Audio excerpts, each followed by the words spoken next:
Hello, welcome back to Sapling Tarot. My name is Imogen.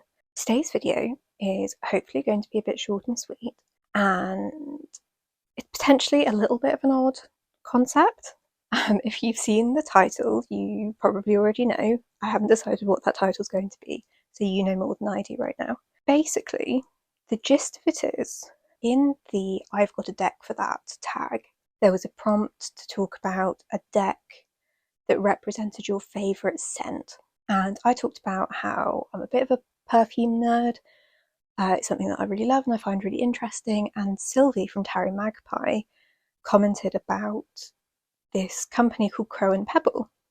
Now, Crow and Pebble is a business that I have bought from in the past, and I did not know they did perfumes.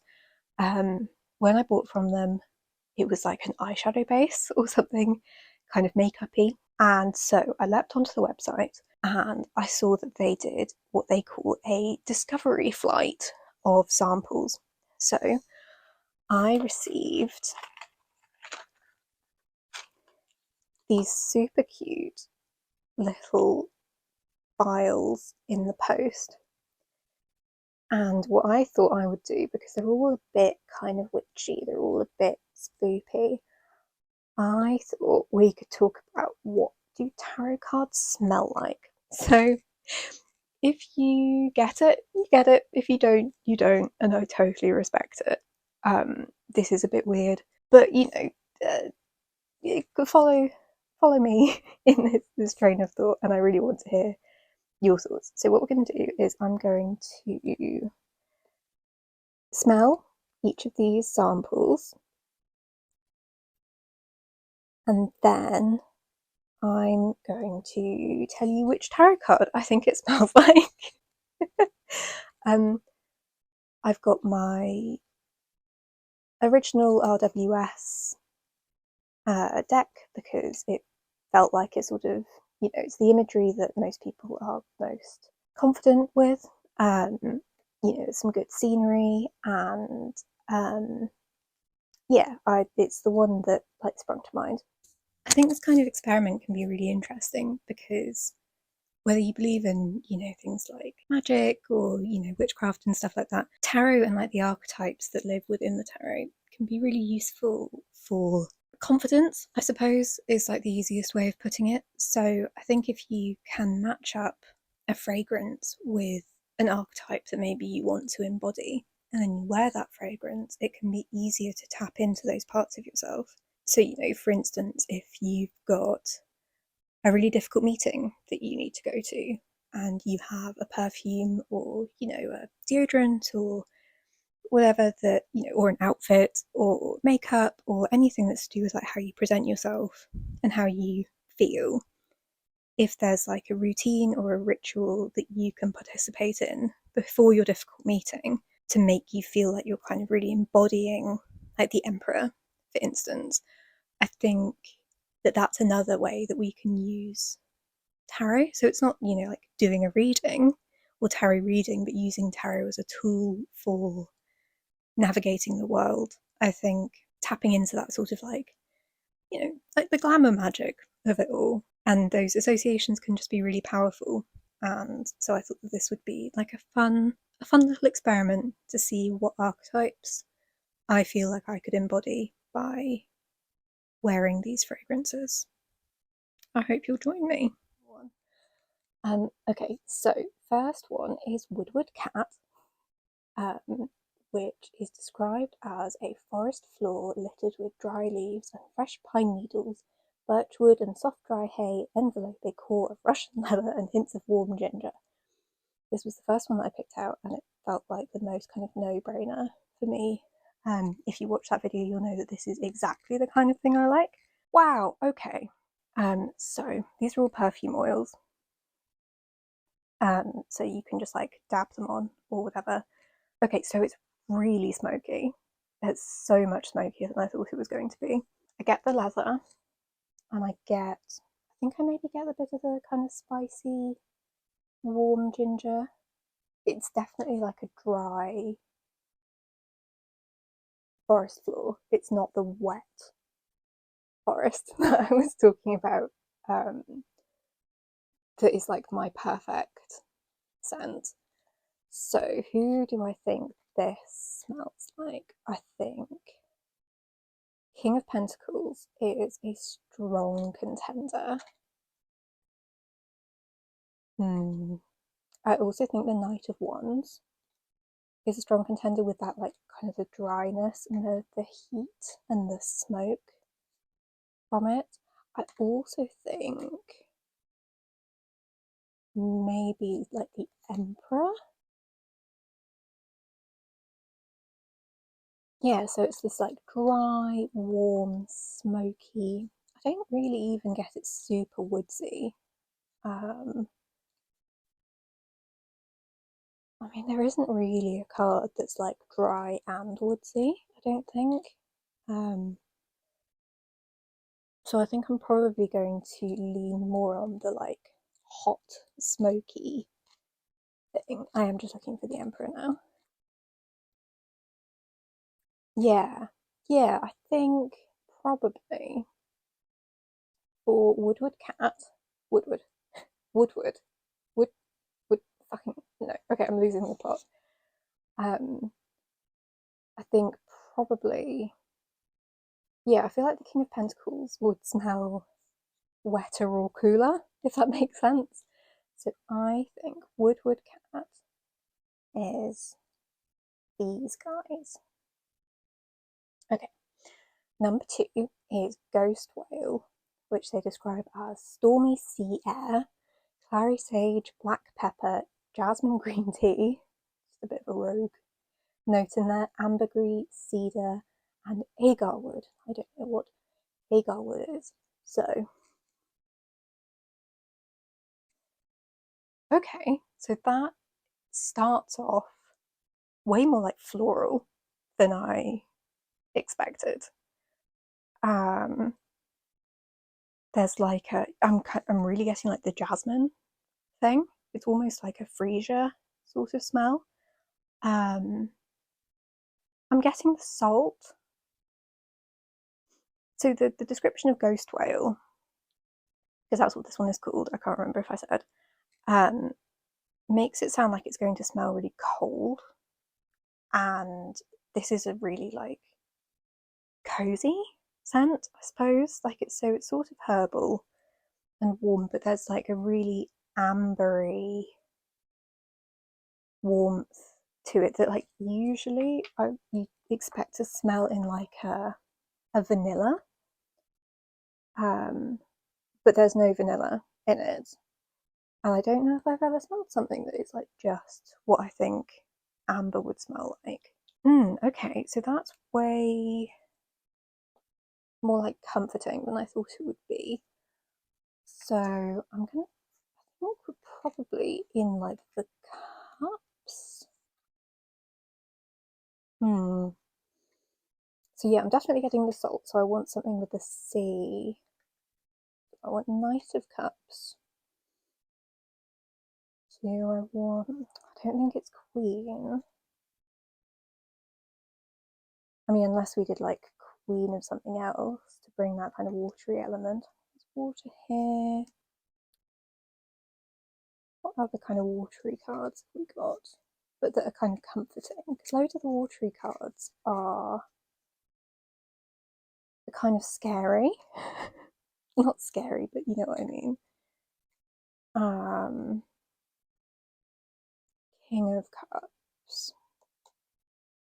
I don't know, it's not kind of austere enough, it's not stern enough. There's, yeah, it's the comforting thing. So is Queen of Cups? Queen of Cups was at the back. Queen of Cups. No, I'm going to go Knight of Cups for the warmth and, you know, the romance. And yeah, so that's okay. So 2 knights so far. Apparently, I think the knights smell amazing. So the next one is called Secrets of the Earth, and they describe this as hemlock spruce. And I can't work out if that's one thing or if there's a comma missing.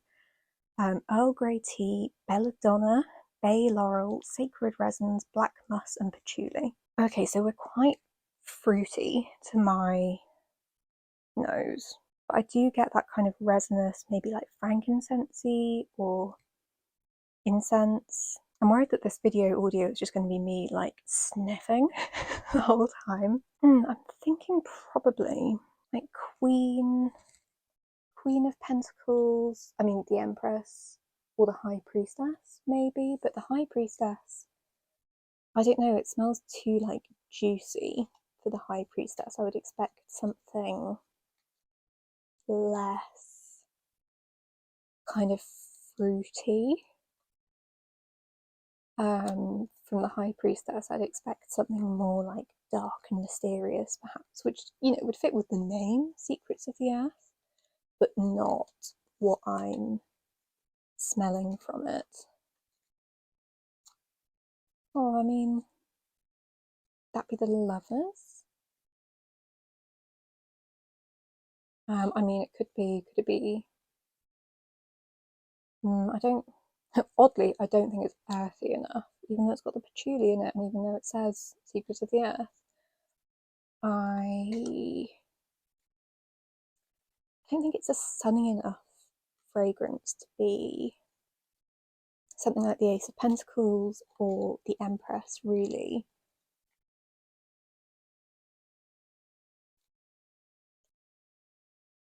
Oh, I mean, this has been...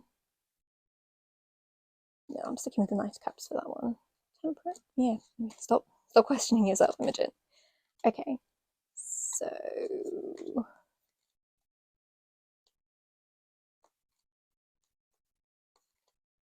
Empress.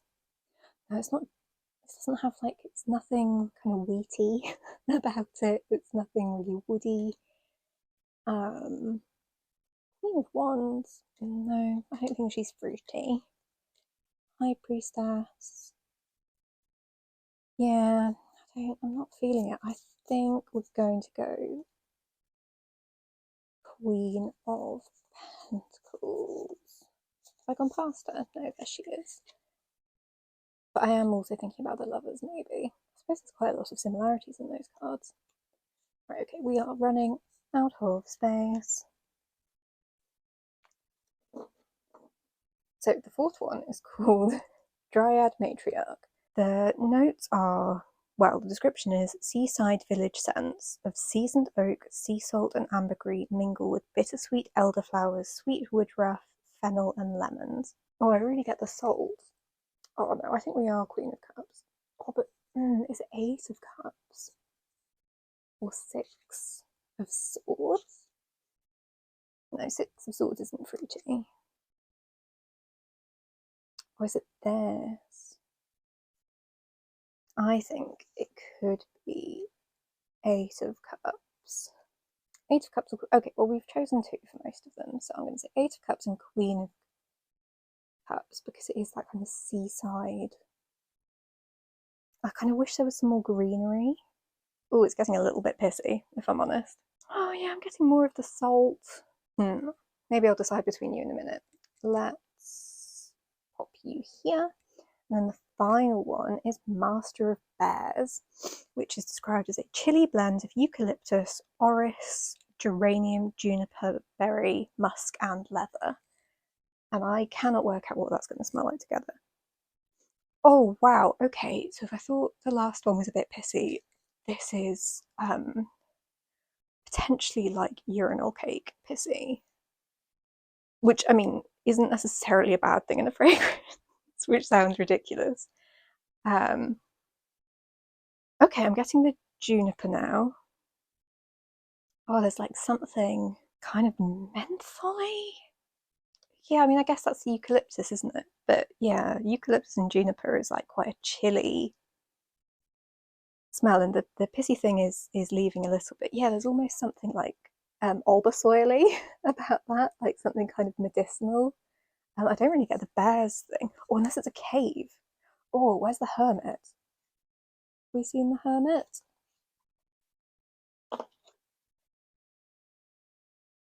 So I'm thinking the hermit, or maybe like the King of Swords, Knight of Swords, something airy or rocky. is how I'm seeing that. I don't think it's the Queen of Swords. If the Chariot was like moving, maybe. Or the Ace of Wands. Oh dear, wow, the pissy thing's coming back. I mean, that's cold. That is cold. No, I'm going to go the Hermit because I think that's snow, and also I think of the Hermit in the cave. And then the Knight of Swords, yeah, that kind of running, speeding. No, I think the Hermit's right. I think the Hermit is right because of the cave thing, and it may be a cave where the bears do their pissing, but I think that's it. So yeah, that was a really short and sweet video. I can't work out if that makes sense to anyone but me. These are the ones that I picked. So we've got the Edinburgh or the Edinburgh? Wow, okay. The Emperor or the Knight of Wands for the Woodward Cat. Forest floor littered with dry leaves and fresh pine needles, birch wood and soft dry hay, envelope a core of Russian leather and hints of warm ginger. That's what I think these cards smell like. And then the Ghost Whale for the Knight of Cups. Stormy sea air, clary sage, black pepper, jasmine green tea, ambergris cedar, and agar wood. I'm going to need to look up what agar wood is, but it was way more comforting than that. So I'm going to say Knight of Cups. And then for Secrets of the Earth, we've got the Lovers and the Queen of Pentacles, which was hemlock spruce, Earl Grey tea, belladonna, bay laurel, sacred resins, black musk, and patchouli. And then Dryad Matriarch was, wow, I'm so original, Queen of Cups. Seaside village scents of seasoned oak, sea salt, and ambergris mingled with bittersweet elderflowers, sweet woodruffs, fennel, and lemon. So, I mean, probably the Queen of Cups. I feel like I've gone all court cards and like no minors proper. But I do like the Eight of Cups for that. And then the final one, Master of Bears, is the Hermit, a chilly blend of eucalyptus, orris, geranium, juniper berry, musk, and leather. Let me know what you think. Do you think about what the tarot smells like? When you smell a perfume, does it conjure up an image in your head that would like relate to the tarot? It doesn't even have to be a perfume, but like just particular scents and stuff. What random associations with tarot do you have? Thank you for bearing with me through this slightly odd video, and I'll catch you in the next one. Bye.